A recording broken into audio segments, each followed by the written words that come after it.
নতুন বছৰ আহিয়ে গ'ল ন সেইকাৰণে অকণমান ঘৰখন সজায়ো ভাল লাগে সেই বুলিকে মই এটা আৰ্টিফিচিয়েল প্লাণ্টছ অৰ্ডাৰ দিলোঁ যিহেতু এতিয়া চেল চলি আছে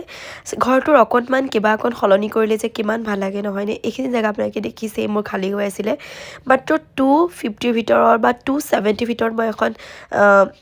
মানে মেট পাৰি দিলোঁ যাৰ কাৰণে লুকটো কিমান এনহেঞ্চ হৈছে সৰু সৰু বস্তুবোৰ যদি কমতেও আমি অলপমান সলনি কৰিব পাৰোঁ লুকটো খুব ধুনীয়া হৈ যায় আৰু এইফালে প্লাণ্টছটোৰ পাতকেইটা এনেধৰণে দেখিছেই প্ৰায় 11টা নে 12টা পাত আছে লগতে ডালখিনি সৰু ডাঙৰ এনেধৰণে আছে তাত এনেধৰণে এটাচ কৰি দিব পাৰি খুব ইজি হয় আৰু ইয়াৰ লগত কোনো ধৰণৰ টাব নাহে সেইকাৰণে টাব মোৰ আছিলেই প্লাষ্টিক টাব মইতো 250 ভিতৰত লৈছিলোঁ মই মেটখনে আৰু টাবটোৱে লগতে প্লাণ্টছটোৱে মই টেগ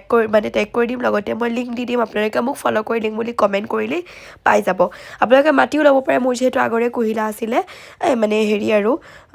কি বুলি কয় মাছৰ কাৰ্টনৰ যে সেইটো আছে সেইটো মই দি দিছিলোঁ আৰু ধুনীয়াকৈ ইজিকৈ ৰৈ গৈছে খুব ধুনীয়া হয় লুকটো ইমান এনহেঞ্চ হৈছে এওঁ কৈ আছিলে যে খুব ভাল লাগিছে বুলি লাগিলে মোক ফ'ল' কৰি লিংক বুলি কমেণ্ট কৰিব এবিট চালে কমেণ্টতে লিংকটো দিম ইউটিউবত চালে টেক প্ৰডাক্টত থাকিব দিয়ে বাই গাইজ